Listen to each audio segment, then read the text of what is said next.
Let's be closer, closer, closer.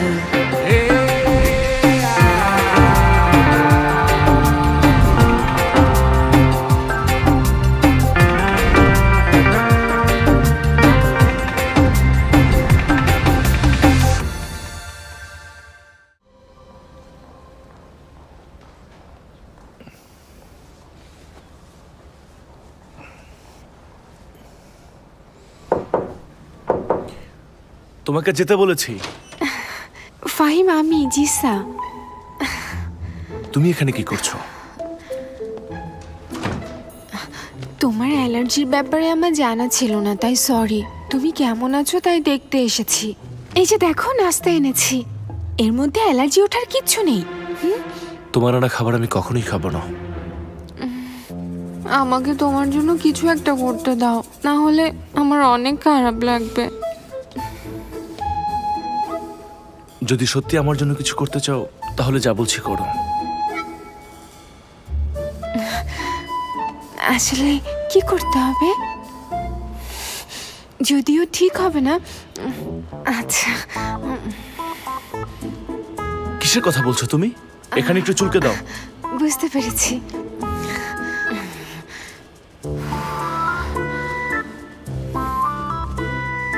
শুধু আমরা দুজনেই আছি, হাত দিয়ে চুলকালে কি হয়? মেয়ে হয়ে সরাসরি একটা ছেলের গায়ে হাত দেওয়া ঠিক না। আমাদের দূরে দূরে থাকা উচিত, এটাই ঠিক আছে। ওদিকে তাকিয়ে আছো কেন? কোনো সমস্যা হয়েছে? ছেলেদের হরমোনের গন্ধে আমার কেমন কেমন যেন লাগে। কেমন লাগে সেটা তোমরা বুঝবে না, সুখ দুঃখ একসাথে। এই জায়গায়? হ্যাঁ, এখানে একটু বামে। এটা আমার মাথা। আচ্ছা, নিচে। এখানে? আরো নিচে। এখানে না, পিঠে। এটা তোমার পিঠ না, তাহলে এটা কোন জায়গা? এটা আমার বুক।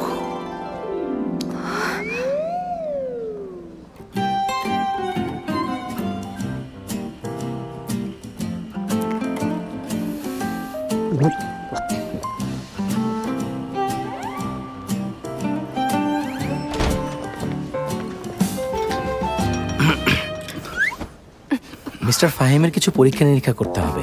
প্লিজ মিস, আপনি কি একটু বাইরে যাবেন? আচ্ছা, তাহলে আমি কাল সকালে এসে আবার তোমাকে দেখে যাব। ও, প্রয়োজন নেই। কালকে নীল থাকবে আমার সাথে, কষ্ট করতে হবে না। কষ্ট তো আমিও করতে চাই না। সুস্থ হলে আর চিন্তা করব না।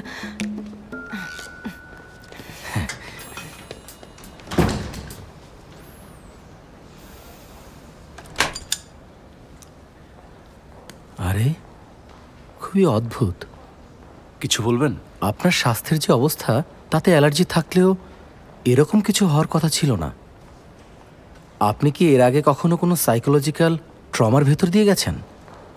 আপনি তো এর আগে আমার চেক আপ করেননি। চেয়ারম্যান ফাহাদ আমাকে বিশেষভাবে আপনার চেক আপ করার জন্য পাঠিয়েছেন। উনি আমাকে বলেছেন আপনার ছোট থেকে অ্যালার্জির সমস্যা আছে, এখন একটু রেস্টে থাকবেন আর নিজের যত্ন নেবেন। আমার বাবা? জি, মিস্টার ফাহাদ আপনাকে নিয়ে অনেক চিন্তা করেন।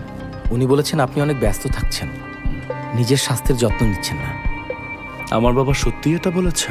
জি, মিসেস রহমান নিজেও এই কথা বলেছেন। আপনার বাবা মা আপনাকে নিয়ে খুব চিন্তা করেন। আমাকে নিয়ে চিন্তা করেন? কার কথা বলছেন? ঝর্ণা আন্টি? জি জি জি জি।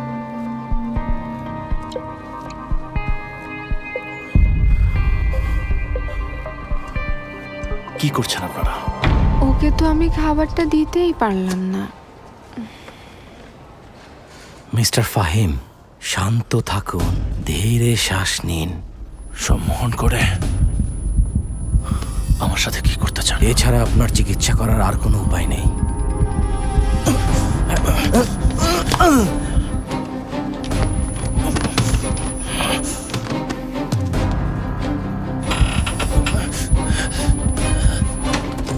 দরজা লক করা কেন?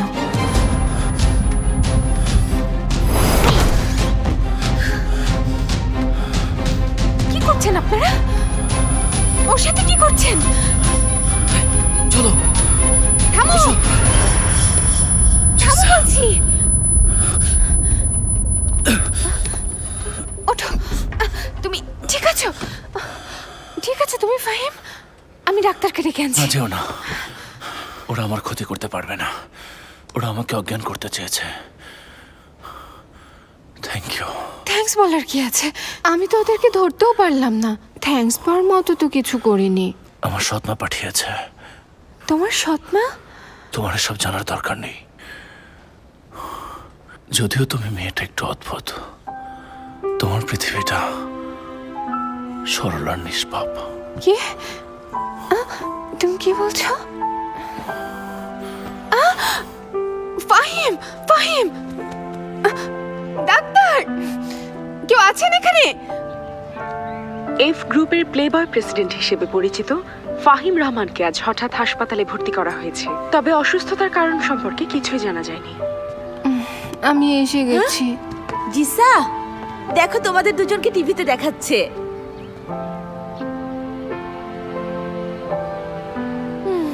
ফাহিম আমাদের খাবার খেয়ে অসুস্থ হয়ে গেছে, সেজন্য ওকে হসপিটালে নিতে হয়েছে। আমাদের খাবার? অসম্ভব। আমি আমার রেস্টুরেন্টের খাবার অনেক যত্ন নিয়ে আর অনেক মজা করে বানাই, সেটা এক বাটি হলেও। আমি তো ওনার খাবারে সামুদ্রিক শসা আর লবস্টারও দিয়েছি। এই জন্য ফাহিমের সি ফুড অ্যালার্জি আছে। কি বললে? ওনার সি ফুডে অ্যালার্জি আছে? তোমার এটা আমাকে আগে বলা উচিত ছিল। উনি এখন কেমন আছেন? বেশি অসুস্থ? এখন একটু ভালো আছে, কিন্তু অনেকটা দুর্বল। এখন কি করব? আমাদের খাবারের কারণে হয়েছে জানলে আমাদের রেস্টুরেন্ট তো বন্ধ হয়ে যাবে। কিন্তু ওরকম কিছু তো আমাকে বলেনি। উনি বলবে না। ওনার মতো বড়লোক মানুষেরা নিজেদের অনুভূতি লুকানোর ব্যাপারে খুব পারদর্শী। কেউ বুঝতে পারে না ওদের মাথায় কি চলছে। কিন্তু এখন ওকে দেখে মনে হয় বদলে গেছে। জিসা, সামনে আমাদের রেস্টুরেন্টের অনেক বড় বিপদ আসছে। এখন থেকে তুমি রেস্টুরেন্টের স্পেশাল এজেন্ট। তোমার কাজ ফাহিমের উপর নজর রাখা, উনি কখন কি করছেন লক্ষ্য রাখা, বুঝেছো? যুদ্ধ। যুদ্ধ, যুদ্ধ। কি অবস্থা? সব ঠিক আছে? চিন্তা করো না, সব ঠিক আছে। গার্ড রেখে দিয়েছি, আর কোনো অপরিচিত মানুষ আসতে পারবে না। Thank you. তুমিও এখন যাও, রেস্ট নাও। এত ফর্মালিটি করো না তো। আমি তো যাবই, তুমি এখন ঘুমাও, ঠিক আছে?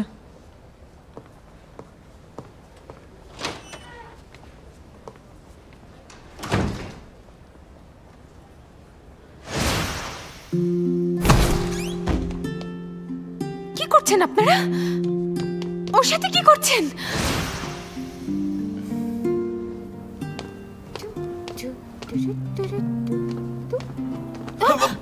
আরে আপনি কোথায় যাচ্ছেন? আমাকে যেতে দাও। না, যাওয়া যাবে না। যেতে দাও ভেতরে বলছি। যাওয়া নিষেধ। কেন যেতে পারবো না? অবশ্যই যেতে কি পারবো। হচ্ছে ওখানে? স্যার কিছু না, আমরা দেখি। ফাহিম, জুই আমাকে বের করে দিয়েছে। আমি কি আজকে রাত্রে এখানে থাকতে পারি? ছাড়ো ওকে। ছাড়ো। তোমরা এখন এখান থেকে যাও। যাও। জি। এত রাতে বিরক্ত করার জন্য দুঃখিত। বলো কি হয়েছে? জুই আমাকে খেয়াল রাখার জন্য পাঠিয়েছে। ও ভয় পাচ্ছে তুমি রেস্টুরেন্টকে দায়ী করবে। তুমি আমাকে বাঁচিয়েছো, তোমাকে বিপদে ফেলবো না। ফিরে যাও।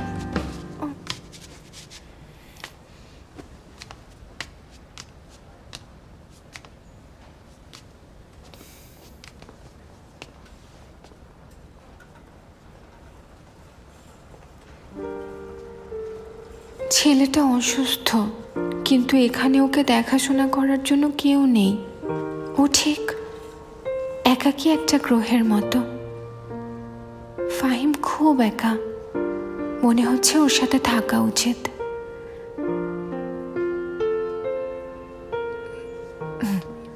অনেক রাত হয়েছে, একা ফিরে যাওয়াটা বিপজ্জনক হতে পারে। ঠিক বলেছি না ফাহিম?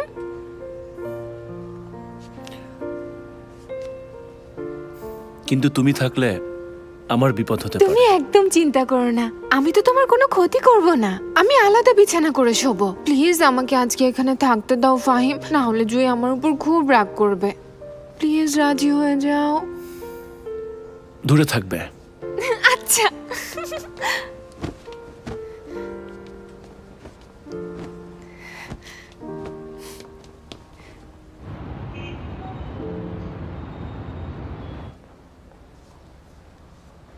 যদিও গ্রহে ফিরে যেতে পারছি না, তারপর এরকম হ্যান্ডসাম একটা ছেলেকে এত সুন্দর রাতে দেখতে পারাটা খুব আনন্দের ব্যাপার।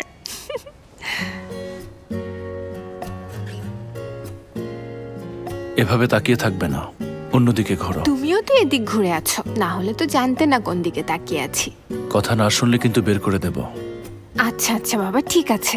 তোমার ব্যবহার খুব খারাপ, এই জন্যই তো এই অবস্থায় তোমার পাশে কেউ নেই। তুমি কি কেউ না?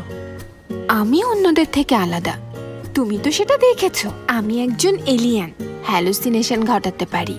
এই, আমি তোমাকে আমার হ্যালুসিনেশন দেখাতে পারি, দেখাবো? তুমি সত্যি দেখাবে?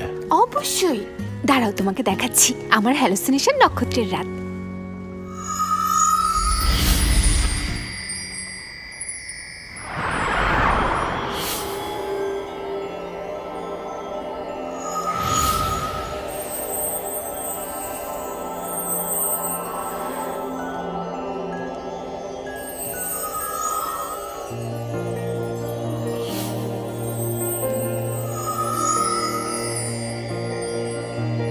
এটা তোমার হ্যালুসিনেশন? হ্যাঁ, কিন্তু জানি না কেন পৃথিবীতে এটা শুধু তুমি দেখতে পাচ্ছ। যেন পাগলের মতো আচরণ না করে জীবনের সমস্যাগুলো মেনে নেওয়া উচিত। সময়ে সবকিছু ঠিক হয়ে যায়, তাই না? জীবন আসলে অনেক বোরিং, সেই জন্য মাঝে মাঝে অন্যরকম কিছু করা উচিত।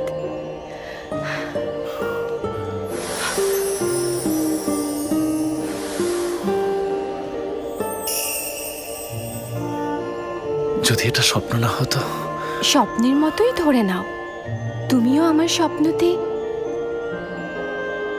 কিছু সময় সেই তারাটা অনেক উষ্ণ, আর কিছু সময় সেই তারাটা অস্থির হয়ে অনির্দিষ্টের দিকে ছুটে চলে।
আমি সরি, আমি কথা দিয়েছিলাম তোমার থেকে দূরে থাকবো।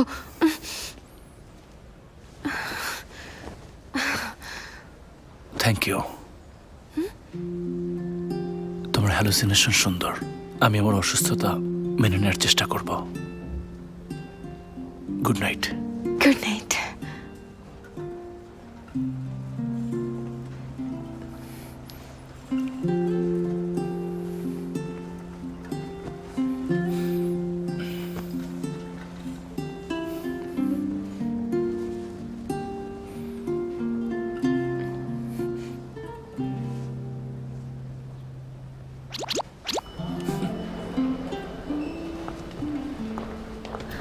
দুঃখিত, আপনি যে নম্বরে ডায়াল করেছেন।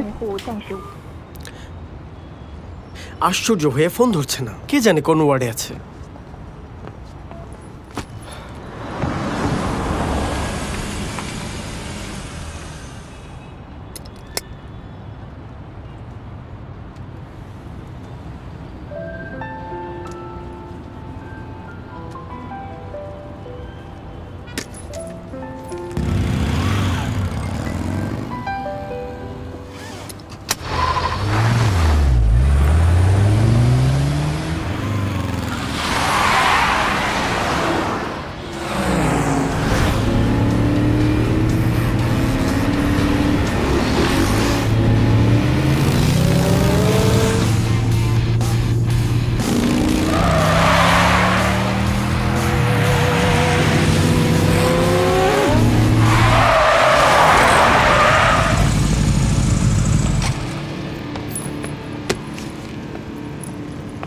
এটা কি রকম গাড়ি চালানো?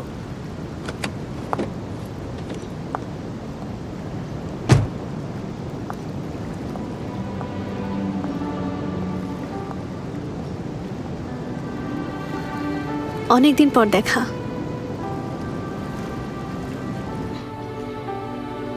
তুমি তো এখন আগের মতোই আছো। কেন ফিরে এসেছো? অনেকদিন হয়ে গেছে, তাই আসতে ইচ্ছে হলো। তাহলে চলে গিয়েছিলে কেন? আর কিছু বলার না থাকলে আমি যাই। কেন তুমি জানো, ফাহিমের জন্য গিয়েছিলাম, আবার ওর জন্যই ফিরে এসেছি।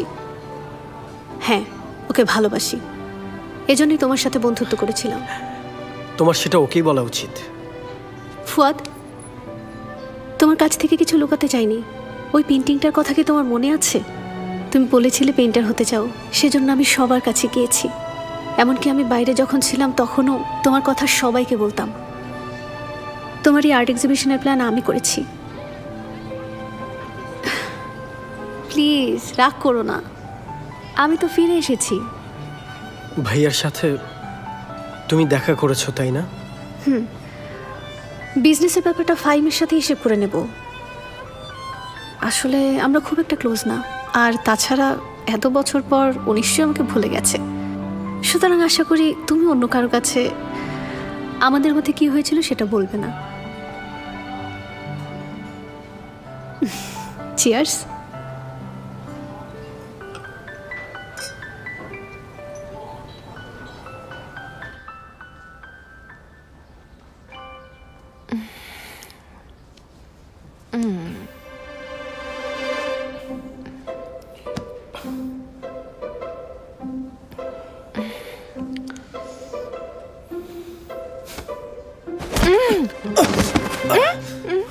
কে কে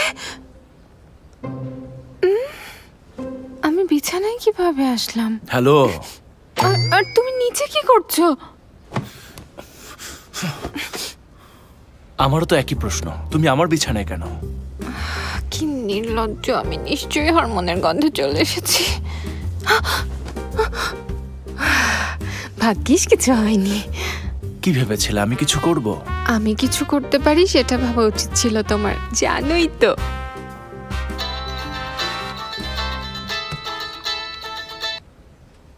হ্যাঁ বলো। ফাইন স্যার, খবর বেশি ভালো না। জানলাম বৃষ্টি হবে।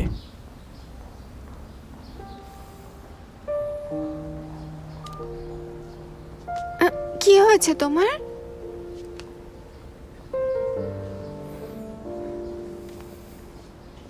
হ্যালুসিনেশনের কথা মনে আছে?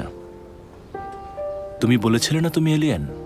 তোমাদের গ্রহে কারো হ্যালুসিনেশন হলে তোমাকে কেউ ভুলে গেলে কি করতে তুমি? সম্ভব না, আমাদের গ্রহে স্মৃতি জমা করে রাখা হয়, আমরা কখনোই কিছু ভুলি না। কেউ ডিলিট করলে কি করবে? তারটাও ডিলিট করে দেব, কি আসে যায়। ভালো। তুমি কোথায় যাচ্ছ? আজকে রাতে ফিরবে না? যদি আমি ফিরে না আসি আমাকেও ডিলিট করো।